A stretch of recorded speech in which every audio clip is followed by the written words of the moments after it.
Ye araba ye Novembre kalo tile 10 san 2021 aw minnu sɔgɔlen mana Mali kɔnɔ ani Mali kɔkan an ka bɔlɔlɔkannaw la an ka foli b'aw ye dantɛ foli min na ni bamanankan kunnafoni suru waati selen Mali kibaru jabarani kan aw danse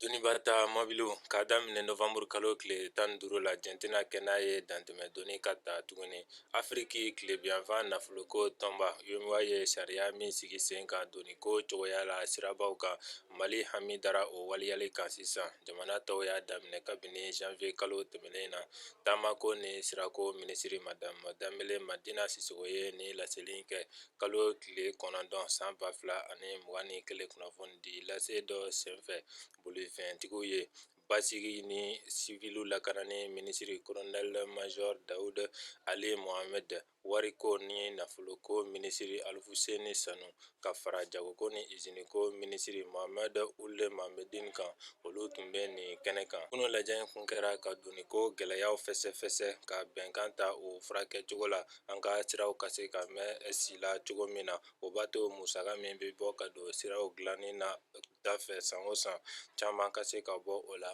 bolifɛnw fana bɛ se ka mɛn sila cogo min na o tɛmɛnen kɔfɛ an b'a ladɔnniya ko jamanakuntigi Isa Kawo Jim gɛn ka bɔ Bulonba conseiller jɛkulu kɔnɔ sariya min tara décembre kalo tile 3 san 2020 ka Bulonba conseiller jɛkulu sigi cogo fɔ jamanakuntigi Isa Kawo Jim fosi ka bɔ o sariya kɔnɔ kunu tarata Novembre kalo tile 9 san 2021 Isa Kawo Jim kun ye furancɛla fanga Bulonba conseiller jɛkulu ɲɛmɔgɔba 4nan ye a gɛnna ka bɔ jɛkulu in kɔnɔ Bamakɔ commune 4nan kiiriso kɛlen kɔ k'a bila ka bɔ kaso la hakilina jiginna Isa Kawo Jim tun maralen bɛ kiiri tigilamɔgɔw bolokɔrɔ kabini octobre kalo tile 28 tɛmɛnen a ka kiiri jaabi bɔli tun bilalen bɛ ka décembre kalo tile 3 makɔnɔ san 2021 nka Bulonba conseiller jɛkulu de ye lajɛ kɛ a kun kan Novembre kalo tile 4 a ɲini a ka bila ka kɛɲɛ ni jamana sariya sunba kɔnɔ ko ye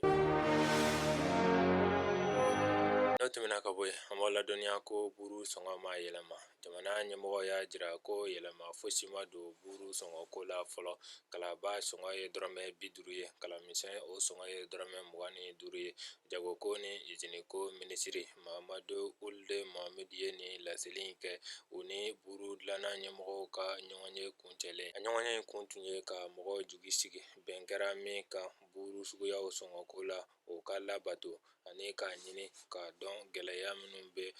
buru dilannaw kan fura ka ɲini olu la joona buru dilannaw bɛnna kan ko fɛn kana fara farini bɔrɔ sɔngɔ kan fɛn min ye buru dilantaw fana ye bɛn kɛra o sɔngɔ minnu kan ko olu tɛna sɔn ka fosi fara o kan wa o tɛna yɛlɛma don buru dilancogoya fana la